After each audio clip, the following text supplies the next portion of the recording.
Why are the two halves of the moon so dissimilar? Will you consider a recommendation for your free time? Sit by the sea or on the balcony of a huge mountain range, look at the moon for 5 minutes, and allow your mind go back to the unconscious times when the spots on the moon constituted a universe of ever-changing figures. Try to find new ones. Return to yourself and, reasoning your knowledge, ask yourself a question you may not have considered before. Why are the lunar waters all concentrated in the hemisphere facing Earth? As you shall see, the problem is far from straightforward, and the answer is significantly less apparent than you may expect.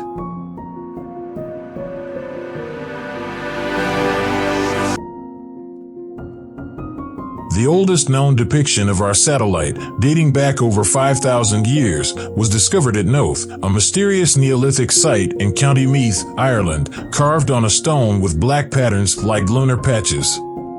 Whether true or not, often these attributions are just illusory and manifestly unprovable. It is hard to deny that the human species has gazed up to the sky from prehistory to query the meaning of that silver disk speckled with spots.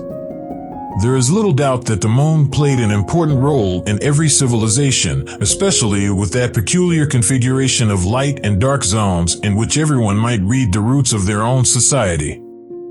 Thus, the figures of Cain fleeing, two lovers kissing, the man with the wood on his shoulder, the hare or buffalo among Indians and some Asians, the toad among Aborigines, seals among Eskimos, and backlit trees among Polynesians are explained in the Western tradition. Of course, all of this would have seemed perfectly natural even to the most enlightened minds of those centuries when the moon, once a two-dimensional mirror reflecting human fears, became a three-dimensional celestial body worthy of scientific speculation, a world that, due to a cruel game of gravitational resonance, always showed the same face to the inhabitants of Earth, but which, on the dark side, had to conceal countless other oceans and porosity.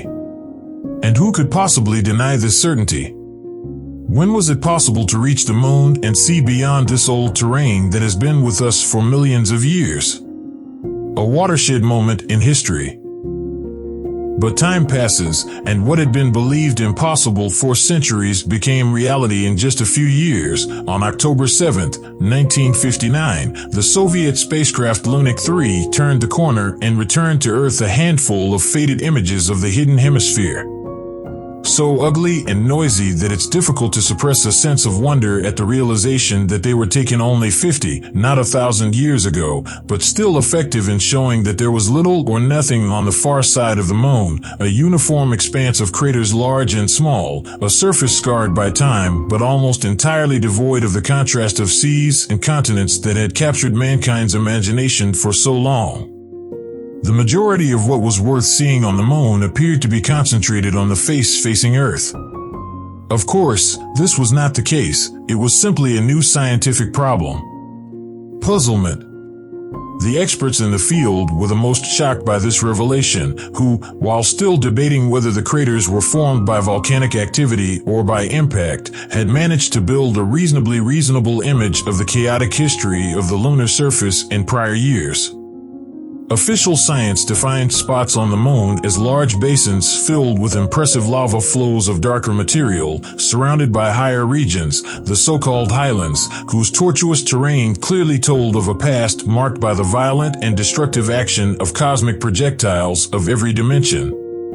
Given this explanation, assuming, as is evident, that the meteorite bombardment affected the entire lunar globe, nothing could presuppose that the concealed hemisphere might have two different characteristics.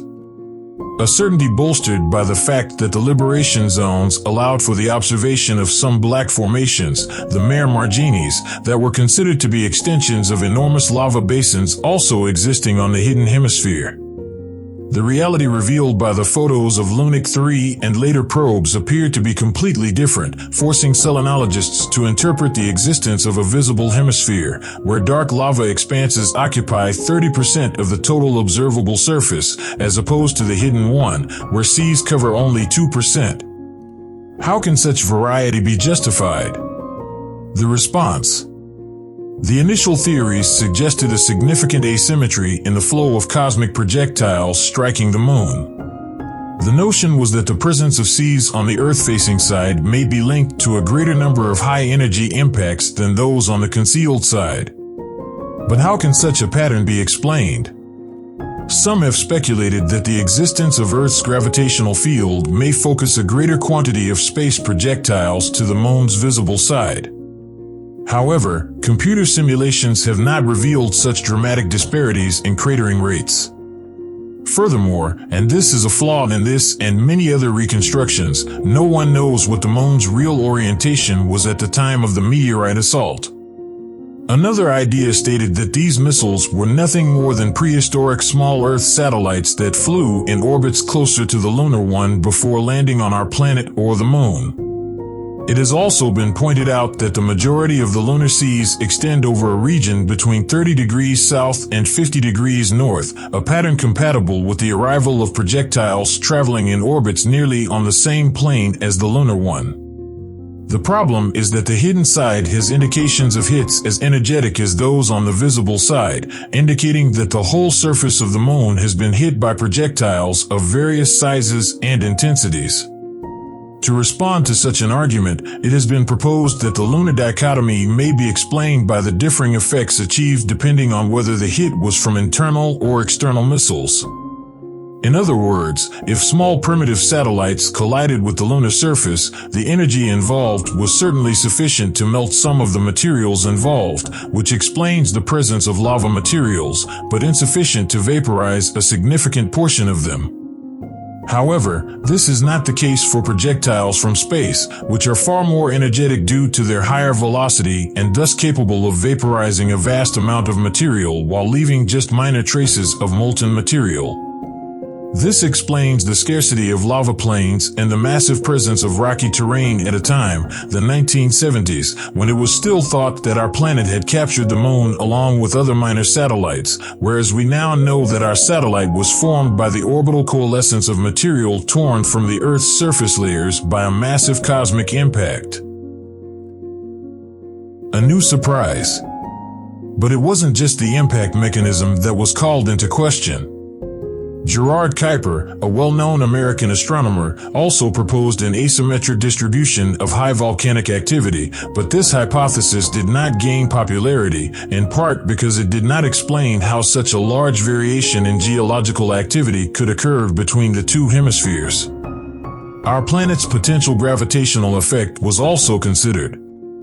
According to Czech astronomer Zdeněk Kopel, the moon was so close to the Earth in the distant past that its hemisphere closest to us, but not the other, was even within our planet's Roche boundary, in a situation where differentiated tidal action could significantly damage the closer hemisphere, favoring lava eruption. These were certainly clever explanations, but they quickly revealed their limitations, especially when a more detailed analysis of the cratering and elevation measurements of the hidden side abruptly overturned the assumption that large impact basins were only found on the Earth-facing side, a cornerstone of those who hypothesized and continue to hypothesize an asymmetric bombardment. Large impact craters have been discovered even on the buried side. In reality, the Aitken Basin at the South Pole is the largest lunar impact basin and one of the largest on the surface of anybody in the solar system, with a circumference of 2,500 kilometers and a depth of almost 12 kilometers. In the lack of an obvious surface differentiation, all questions at this point could be simplified to one: why, given the uniformity of the impact crater on both hemispheres, was there only a visible lava flow on the side facing us? Towards a shared solution? The difference in the thickness of the lunar crust is the basis for the explanation provided today to answer this topic. This thickness is thought to be around 70 kilometers on average. The Earth's crust is only around 10 kilometers thick. However, observations suggest that the crust is about 60 kilometers thick on the visible side and more than 80 kilometers thick on the hidden side. With that, it appeared that a conclusion had been reached. Given a uniform bombardment of the whole lunar surface, lava seas formed only where the crust was thin enough to be invaded by impact-driven volcanic magma. Is the issue resolved? It's not even close. It becomes more complex. Apart from the fact that it is unclear why the crust is thinner in the hemisphere facing the Earth, someone has immediately objected that there are also regions on the hidden side with a very thin crust, but no magma outflow has occurred there, at least not as massively as on the visible side. So here we are, with the resonant impact idea demonstrating how everything remains debatable. According to this view, the triggering cause of the magma explosion must be traced back to a violent impact on the concealed side.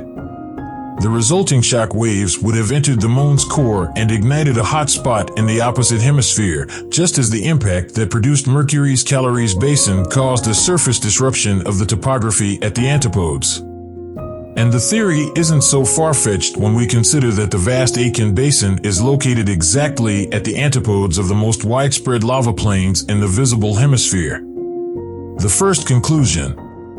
So, can we call our search for the origin of the asymmetric layout of the lunar oceans over?